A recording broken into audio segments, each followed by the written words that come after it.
Hey everyone, and welcome to The Explainer. Today we're dissecting the anatomy of a curse, specifically looking at the origins of the squash light. What we have here is essentially a forensic breakdown of a supernatural case study. We're going to document exactly how an ordinary boy was doomed to a very, very dark fate. So we're going to trace the precise moments where normal everyday life completely intersects with the paranormal. Okay, let's dive into this, because honestly, this is the ultimate hook for our mystery. You see, we aren't looking at some curse born from a grand evil ritual in a creepy dark castle. Not at all. We're looking at a cozy cottage, a crackling fire, and a totally normal conversation among friends about baking. So how on earth does chatting about the upcoming All Hallows Eve and making pumpkin pies for schoolchildren accidentally invite dark magic into their lives? Well, that is exactly the mystery we're going to unpack today. Now, to really grasp the gravity of all this, we first need to understand who is actually receiving this information. The report we're looking at was submitted to something called the Lost Soul Society. Our source defines them as a sort of supernatural jurisdictional body. The author is an acolyte writing this submission to clarify a very specific, strange case. They clinically yet ominously point out that the subject of the study isn't some famous bog wanderer like Stingy Jack, and it's not a mindless boggart or just a random agent of chaos. No, the subject they call the squash light has a definite, permanent form. It has a consciousness and, this is the most important part, a living soul. So we're examining a highly formal report about a boy whose tragic supernatural fate is already totally sealed. Imagine a Supreme Court for the damned, and they're being formally briefed on exactly how this tragedy unfolded. To understand the origin of this curse, our source material directs our focus right to Chapter 2, which introduces us to three main, entirely innocent characters. First, we have Carol Bell, the dedicated local schoolhouse teacher. Then, we have Old Lady King. She's an herbalist living out on the borders of the local bog, though, the locals totally refer to her as a hedge witch. And finally, there's Toshia, the keeper of the local codex shop, which is basically an early library. These three are just friends. They're enjoying a warm fire, drinking some tea. But as you'll see, they're about to become an unwitting coven, triggering a massive supernatural event without having the absolute slightest clue that they're doing so. The innocent catalyst for all of this begins so simply. Tasha just notices that Old Lady King's pumpkin patch is struggling a bit, so she offers a new codex, like an almanac, to help out. They start chatting about how carving faces into pumpkins is becoming all the rage for All Hallows Eve instead of using the traditional turnips, mainly because, well, carving pumpkins wastes way less food. Carol Bell, being the teacher, chimes in and suggests they could take all the leftover pulp and seeds and bake pumpkin pies for her schoolchildren. They get super excited and they start forming a plan to bake together. I mean, it is an incredibly wholesome, cozy scene. There is absolutely zero dark intent here whatsoever. But then, the evening winds down. It's time for Carol Bell and Toshia to pack up and leave the cottage.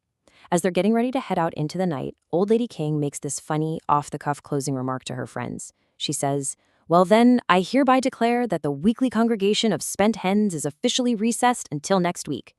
The women giggle, say their goodbyes, and step out. But the source material explicitly notes that this seemingly harmless joke actually serves as an official, albeit completely unknowing declaration. Without realizing it, they have just formally recessed their very first coven. And this brilliantly illustrates the exact four-step formula from the folklore that invited dark magic right into their lives. The text lays out the specific criteria required for a supernatural opportunity to be opened.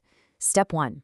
You have older single ladies, which, by the way, in the folklore of this era hilariously meant anyone over the age of 25. Step 2. They have independent means. Step 3. They have absolutely no prospects of a husband. And Step 4. They convene to make plans. Because all four of these conditions were perfectly met, and because they formally declared their meeting adjourned, the source tells us, far be it from the powers of darkness to ignore such as that. The door is now wide open. All right, now we shift our focus over to Chapter 3. We're moving from the cozy, warm cottage to the local schoolhouse. And this right here is where the dark magic finds its specific target. We're introduced to the primary subject of our report, a young, rambunctious, absolute scoundrel of a boy. This segment sets up a direct clash between Miss Carol Bell, who, remember, has nothing but innocent intentions and a genuine desire to educate, and this young boy who is eagerly, almost happily, sprinting down a very dark path. The conflict kicks off over something as simple as the kid's name.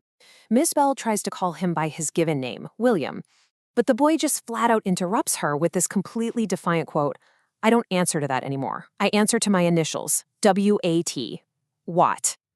Now, what's absolutely crucial to understand here is the intense dramatic irony embedded in the text. The boy is demanding to be called Wat Woghalter. Woghalter is an earned nickname in this world, and it heavily foreshadows the gallows. He is literally willingly adopting a name that brands him as a future criminal destined to hang. I mean, we've all known rebellious kids who think breaking the rules is cool, right? But Wat is wearing his literal doom like a badge of honor. We can really see a stark contrast in the opposing forces at play in this room. On one side, you have what we can call the teacher's hope. Ms. Bell is desperately trying to keep him as just Will. She insists on using his given name, she's trying to provide him with an education like having the class practice their quillmanship and their codices, and she's genuinely, actively trying to steer him away from a tragically short life. On the exact opposite side, you have the boy's rebellion. He exuberantly embraces this doomed persona of Wat Woghalter. He is so openly defiant. In fact, he even tells Ms. Bell straight to her face, "I'm destined for the gallows." Obviously concerned, Miss Bell decides to keep him after class. She sits him down and gives him a very stern, heartfelt warning. She tells him, quite frankly, that if he keeps actively looking for trouble, his life is going to be far shorter than he expects. But Will? He completely ignores the warning. He confidently tells her that his father always said he was born just before the winter, so he figures he's got plenty of time left to have a bit of fun first. He genuinely thinks that because he's only 12 years old, he's completely safe from the gallows for a long time. And that brings us to this incredibly chilling realization.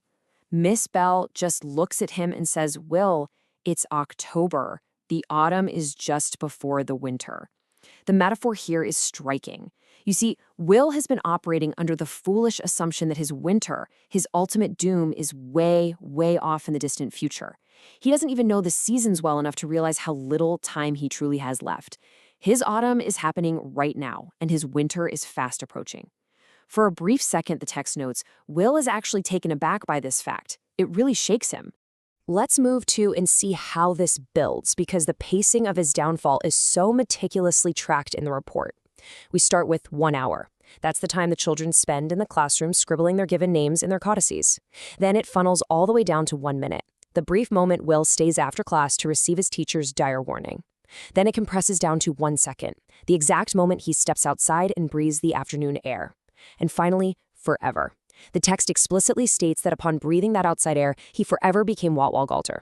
His trajectory was locked in, he was officially running out of time, and suddenly felt this overwhelming need to cause as much trouble as possible. So while Wat is outside basically sealing his fate, the scene shifts back inside to the empty schoolhouse.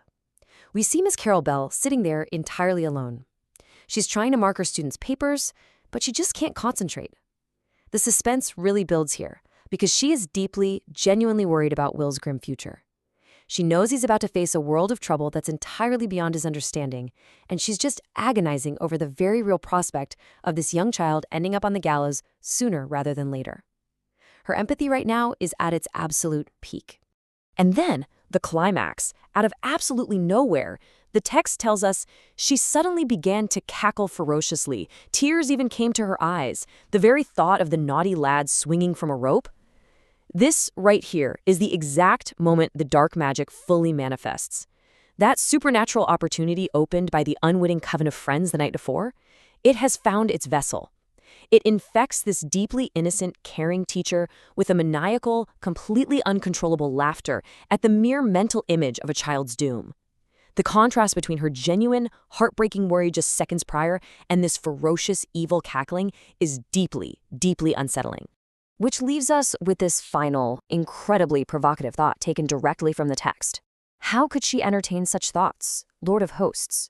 Carol Bell suddenly freezes in utter horror at her own reaction. She knows this isn't her. The curse has successfully rooted itself in the village, completely twisting human empathy into dark amusement. And if a caring, devoted schoolteacher can be infected by this supernatural plague so easily, it really leaves you wondering, how far will this dark curse spread among the rest of the unwitting coven? And what exactly will become of the boy whose winter is arriving far too soon?